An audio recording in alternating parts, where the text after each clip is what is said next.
All right, guys, we got a new section to the America Happens website called the Whistleblowers Forum, where you could go on there and anonymously or using your name post anything that you want and contact other whistleblowers to talk about what's really going on out there. All right, guys, welcome to the latest episode of Blood Money. Today we have a very special guest, Peter Santosh, talking. Did I say that right, by the way? Did I screw up your last name? Santosh, great man, but I don't know what Tush means. Sorry, There you go. I'm laughing straight away. That's awesome. So yeah, we're here talking about, we've been doing some episodes on this new economic system. We had Greg Chu on a couple of episodes ago, and we're going to be talking about this amazing new economic system that Greg Chu and his team are building in order to liberate us from centralized banks and centralized systems that take advantage of we the people. So how you doing, sir? I'm very good today. How you doing, baby, yourself? Great. Thank you. So you do marketing for QPQ, right? Yes, I'm the CMO for the company. So obviously it's my job to try and get in front of people's eyeballs and get their hearts sparkling about going, there's a new future.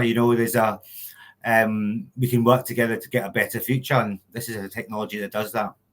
Okay, so we talked about the principles with Greg of when it's centralized, when you're dealing with first we had the issue with centralized banks where they take advantage of us. It's almost like a financial servitude slavery. But then we get things like Bitcoin, and we think, okay, that could be a liberation from a centralized system. But lo and behold, a lot of the time when you have a Bitcoin or a meme coin, what's really happening is the people up top are making a whole bunch of money, and the rest of the people are maybe feeling a trickle-down effect. But it's always like a heart center of wealthy elite that are making the most out of it. But this system differs. Could you take us through what QPQ is and why it is a better system, a better economic system than what has been in place before?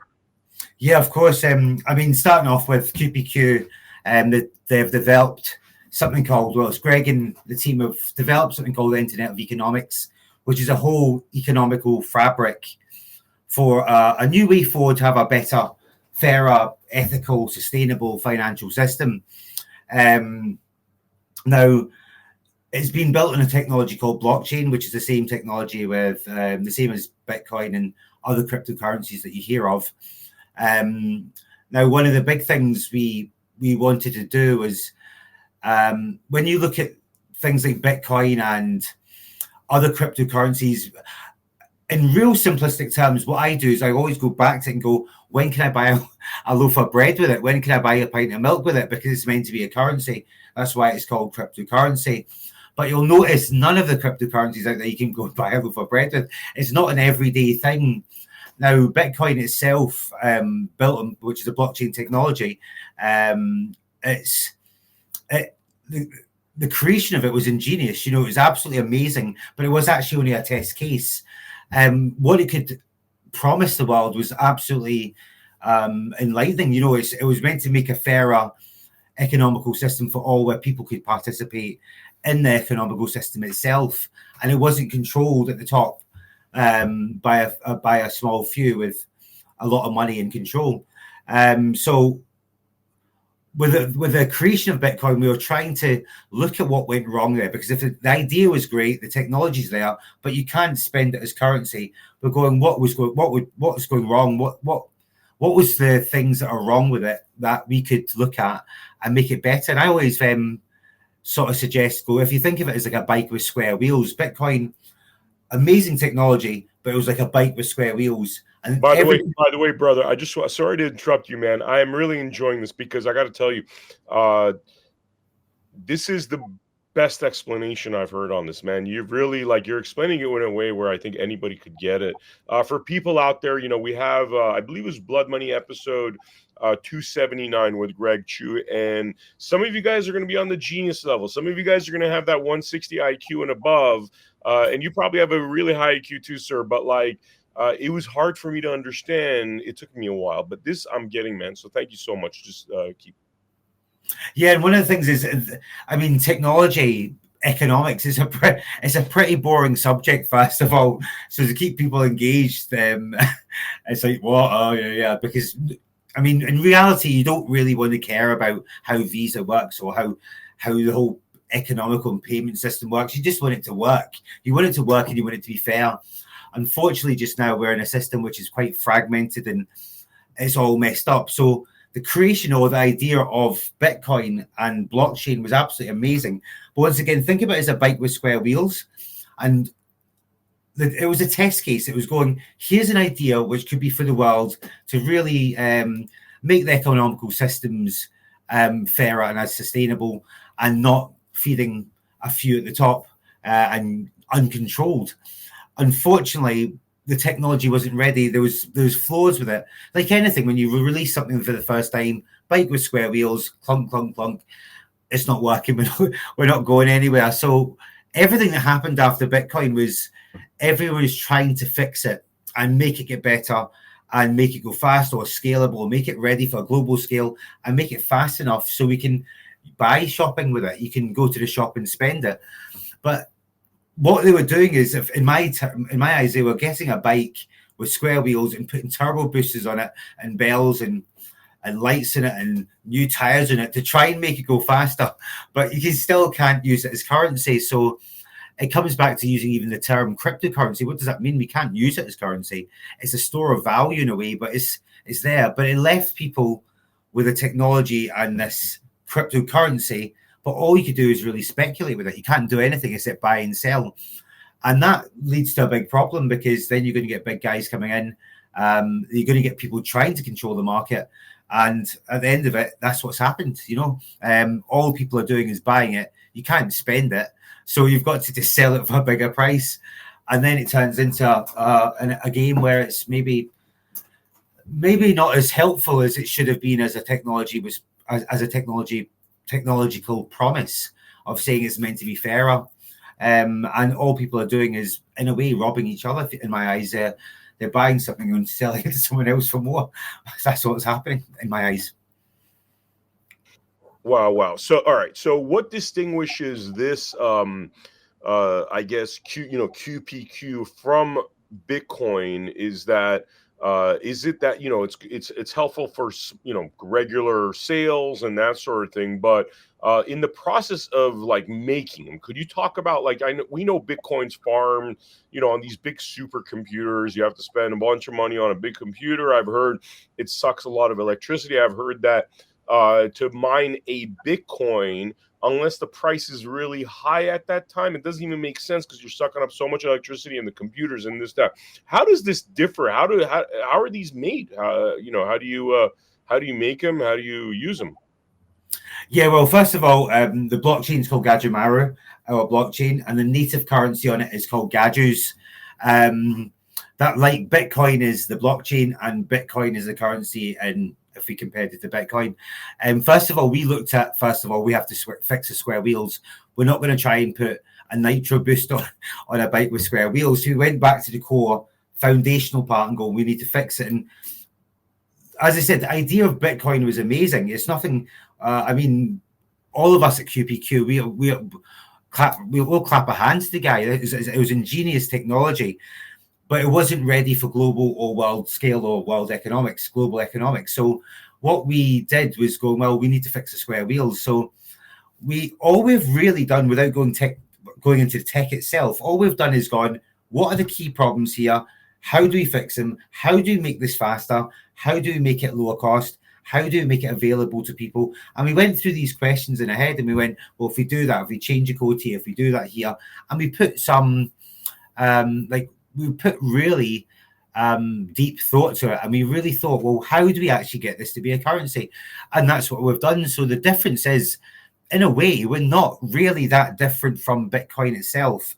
It's like the exact same thing, but we've fixed the technological flaws in it, which are to do with going into coding, going into how it's structured as like a network structure. Once again, I'm not too technical on this, so I'm watching my language so I don't say anything wrong.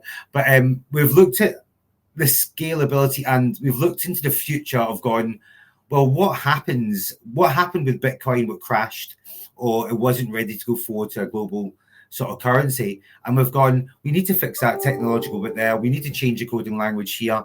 We need to think about the flows as it goes into the future, for example, as it starts growing bigger, what's that going to do to the price? I mean, we looked at all these questions, and that's what we've done. We went and applied it, and we made basically a bike with round wheels. So it's exactly the same as Bitcoin, but now it can be used as a currency. In a way, if you're going to imagine it and think what it is, it's Bitcoin, but you can use it. It's fast enough, secure enough, and quick enough to go to a global scale and use as a currency. Now, that's when it gets interesting, because if we can use it as a currency, we've got the qualities of money. What happens next? So, in the current cryptocurrency sphere, what people are doing is buying the cryptocurrency, holding it, trying to sell it and punt it to their mates, and then the price goes up and they sell it and make a profit, and it keeps going on. But nothing's actually happened except people sort of selling something to someone else more. And I know that is quite a very, very basic way of saying it, but that's what it seems like it is to me. What we've done is if you get involved with this, you've got a currency. So the next job is going, well, how can you spend it as a currency? And one of the things what QPQ is doing, and one of the things we're going to build in the blockchain, is all the tools and all the services that people need to start transacting with the currency. For example, you need an eBay style system, which we've called Gaju Markets.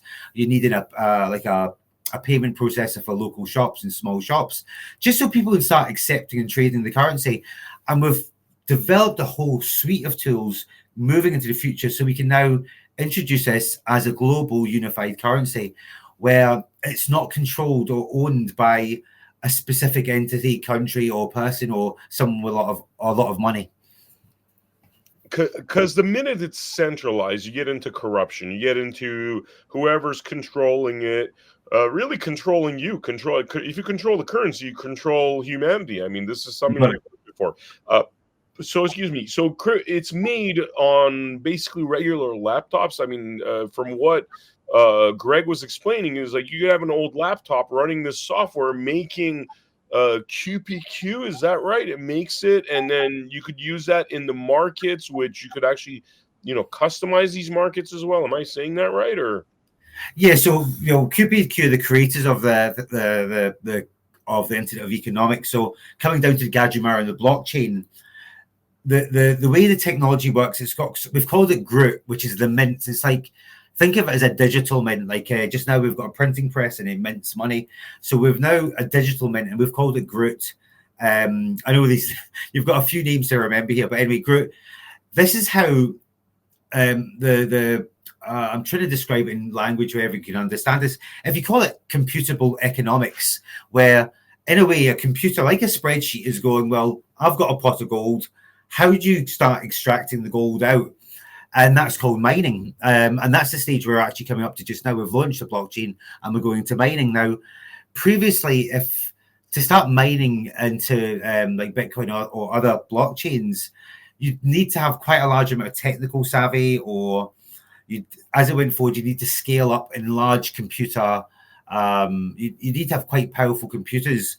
What we've done is made this really accessible to anyone with a standard laptop in the house, and made it so easy that, well, we say that internally, we say our grannies can use it. And that's what we wanted. We wanted that way when your mum phones up and she says, I can't fix the computer and all that, it's all dead difficult, and it's because she's not turned it on or something. It's the same thing, but we've made this granny proof. We've tried to go, we want people, it doesn't matter who they are, we want everyone to have access to this. So we have to overcome this bit where you don't need to be a technological or techie guy or a hardware guy to actually get involved, or I need to buy GPUs and set up these servers. We wanted to go, well, you can do it on your laptop. Anyone can do it on your laptop. So that's, if we want to distribute this currency, which is what mining is, the first start of getting the currency out there, and we want to make it fair and accessible, we had to address that. So we've made it really simple for anyone with a laptop just to run a bit of software and they start mining. And it's that simple. Wow. And then, okay, so what I'm hearing a little bit about is that, it in a way, it's like Bitcoin would be Apple, and this is more of a PC open system thing. That's kind of, my layman mind is drawing that parallel in that whereas Mac, you need permission to build software for it, to build stores, to build whatever. Once you're in this system, once you're in the Gazoo world, in the QPQ world, you could actually set up stores. You could build. Essentially, it's open. It's an open market where you could build your own different software. I mean, could you tell us a little bit more about that? Yeah, of course. I mean, the Apple analogy was a wee bit. It wasn't totally correct.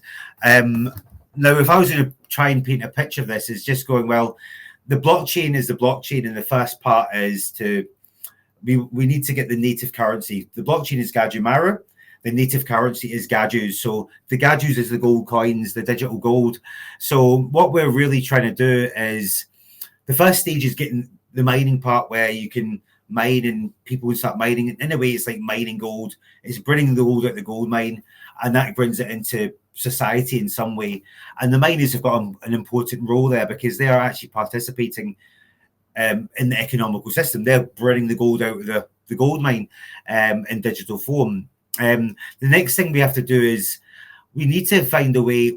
Well, we needed to find a way for people to transact. So we're building. QPQ itself is building tools which are going to be Gazoo Markets, Gazoo Pay. It's just so local businesses and tradespeople and peer-to-peer buying and selling can happen, because that's what's in the real world. That's what would happen if you had gold. Go, can I trade that for 10 apples? Yeah, of course you can. So that's the first stage, but the technology is built on open source technology, which means that anyone can come in. Like most, this is similar to all other blockchains, where we want people to start going, well, even if we build Gazoo Pay, Gazoo Markets, and other services, the Gazoo wallet to hold your currency in, there's so much to do. The world's a big oyster. The world is huge, and we need people to come in and start building stuff in it we're trying to develop a people first, global, unified system, economical system, where we can do so much, but we want people to come and build on it as well. So we'll provide the tools and infrastructure, but we want people to come and build on that. And that's what we'll be able to, that is what people will be able to do as well. They'll be able to come in and start really becoming creative on this, because it's the first time in history that we've had a change in the economical system in a long time, which is actually geared towards only people, and people own the system in a way. I don't want to say they own it, but everyone owns the system. It's not owned and controlled by one entity or anything. And that's the meaning of decentralization, obviously.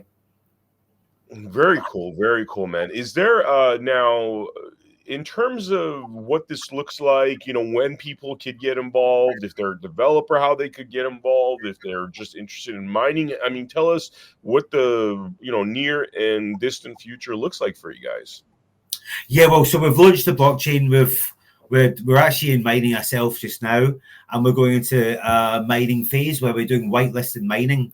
Now, we had to make some choices. I mean, if I was going to describe it as in some form of simplicity, in physicality, if we had a gold mine and there's a big gold mine there, and we're going, well, an easy choice for us could have been to get a big investor, and they could come and say, well, we'll give you a big chunk of money and we'll buy a big chunk of gold and we'll distribute it out into society, but then they'd own a big chunk of gold.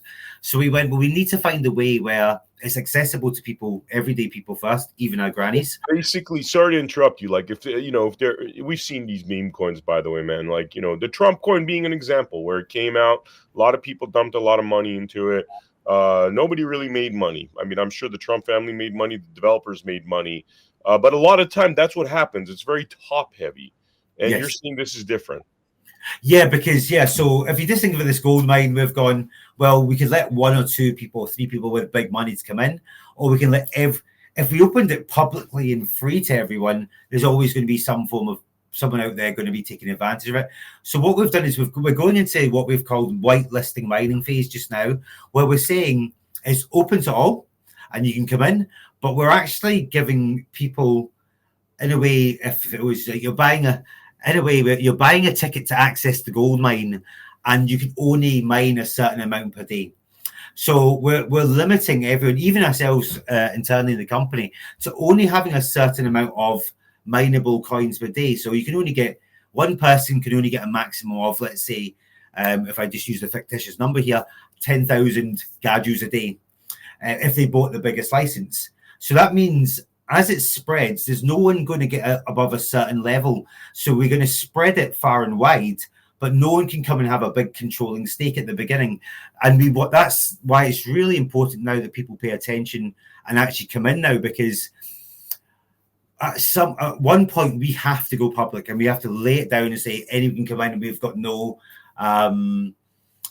sort of control over this. But just now we are having we're having some form of tiered control here, because we're trying to go, well, we want to decentralize, we want to make it fair for people. So we're limiting access, limiting numbers, and limiting the amount you can mine out of it. So no one, as it spreads, there's going to be certain people who've got the bigger mining license and the bigger bits of gold, but not crazily big.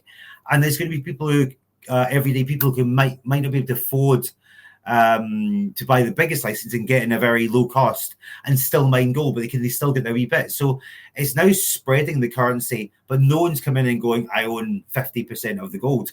So that makes it very fair, very ethical, and it basically spreads out really fairly. Whereas in everything else we've seen, once something happens and once these cryptocurrencies go into the market, there's always the big players coming, buying big chunks of it and controlling at the start, where it ends up the same as position as before. Very cool, very cool. Now, I want to kind of, for the viewers, take a step by step now. You know, they're like, oh, this sounds interesting.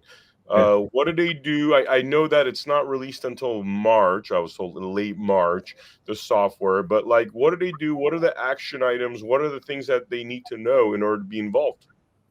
Yeah, so later on this month, we're going to launch our website. That will have all the information about the different mining packages you can get and all the referral systems we're doing.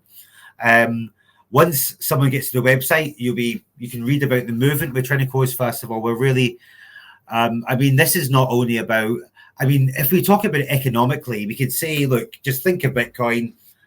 Once Bitcoin was released, people got interested in it and slowly got excited about it. More and more people got behind Bitcoin. They put money in, the price goes up, and naturally it's because there's going to be more demand. And it's gone along until now, and it's at 100 grand. In the same way, we're doing the exact same thing, but since we're tiering this mining, it's going in.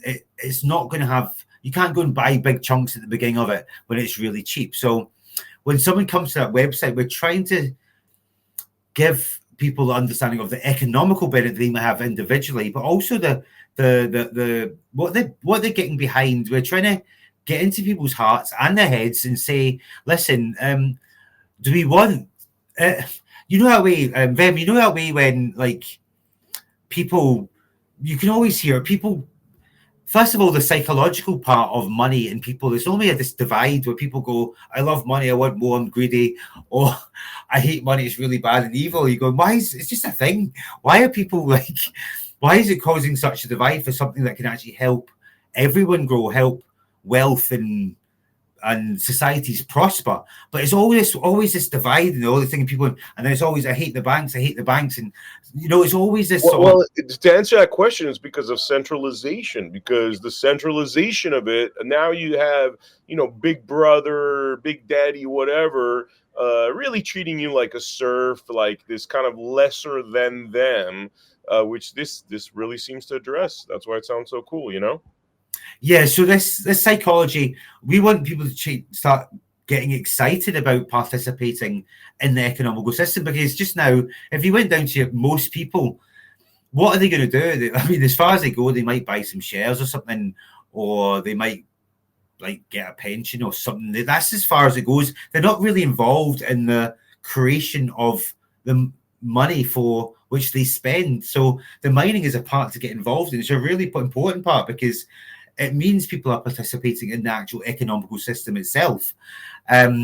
Now, we want people on that website to also just get an understanding of going, well, do you want fragmentation? Do you want fractured, controlled economical systems where currency has been weaponized. And I mean, then we've been through wars over and over and over again, and money resources have always been parts of the cause of these things.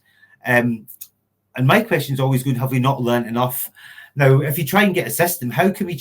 I mean, the current system works. We can go and buy things. It's working. Is it fair? That's a different question.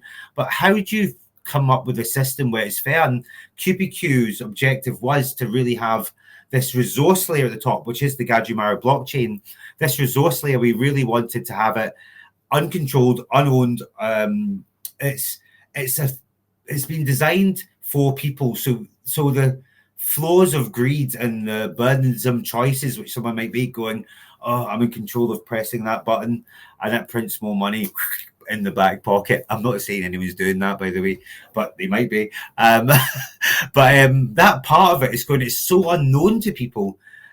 So coming back to the Gajimara site, what we're talking about, when people get on the Gajimara site, we're going to try and encourage them to understand the whole point in this movement. The whole point is going, well, everyone complains about the economical system.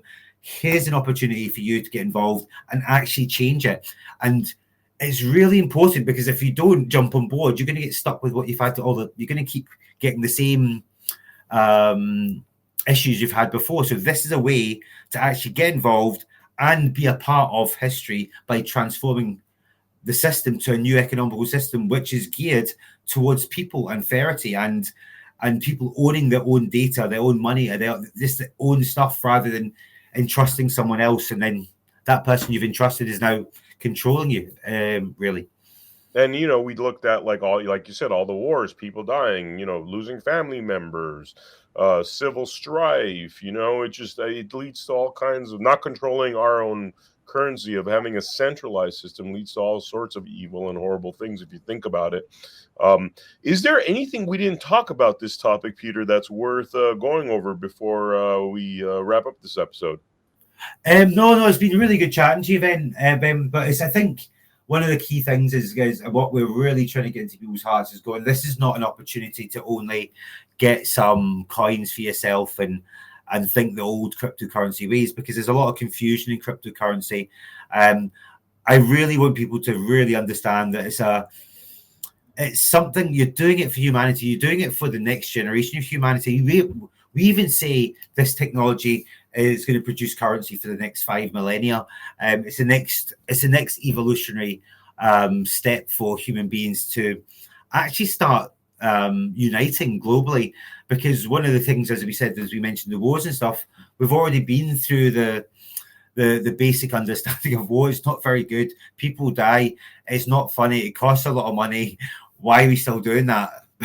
So, I mean, without saying it, since the economical system has got that some form of control, and the weaponization of currency has been used and probably still is getting used quite badly, if we don't address that, our kids or our grandkids, our next generation, next 5 generations are probably going to suffer more if we don't fix it now. And I think the most important thing is for people to really understand this is not a thing to just go, I'm getting involved to make money. It's a thing to go, I feel really proud to be human. I feel really proud to actually really not moan about something. The banks are bad, taxes high, blah, blah, blah. It's going, well, if you really want to do something about it, we've done the work, but we need you now to come involved. And if you don't get involved, stick with the old way. If you do get involved, spread the word, and we've got a chance for a better, more loving, more sustainable, more ethical,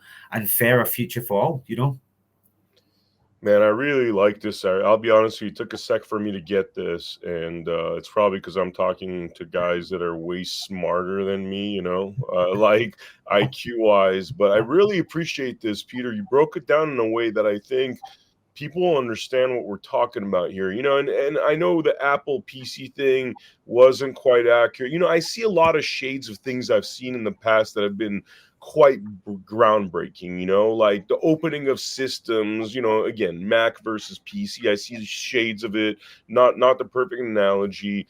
A little bit of what Napster did back in the day, like I'm just saying shades in terms of the groundbreaking nature of what we're seeing here, and definitely, the Bitcoin thing, the cryptocurrency thing, obviously wasn't perfected right from the top, and this could be the perfection of that sort of system. So, thank you for any closing words that you'd want to share, or I think you just hit the nail on the head. I mean, at the end of the day, listen. We're saying this is Bitcoin final. This is it done. This is what the promise of blockchain was really meant to be. This is what Bitcoin was set out to try and achieve. But as I said before, the limitations there, which you couldn't foresee before. You know that way when people go, you go and develop something, you have to go and test it in a way. We've had 15 years or 16 years now of understanding of the flows and human behavior and psychology and what people were doing and blah, blah, blah. So now we've had the time to actually look into it and actually create something which is actually what Bitcoin was meant to be in the first place, but without having that sort of that timeline to test it. So, I mean, I say that because I really, really love the Bitcoin technology, and I've known about it a long time, and I've really, really want to honor the people who got involved in Bitcoin in the first place and say, look, we're not against Bitcoin. We're just saying, look, it's not. We're just saying it's not technically viable or ready to go global, and we don't think it will be. We've fixed it, and now it is. So get involved. If you've got any questions, you can always ask me, and it's going to be great. Awesome. Peter, thank you so much for joining us on this episode of Blood Money. I will see you all on the next episode. Take care.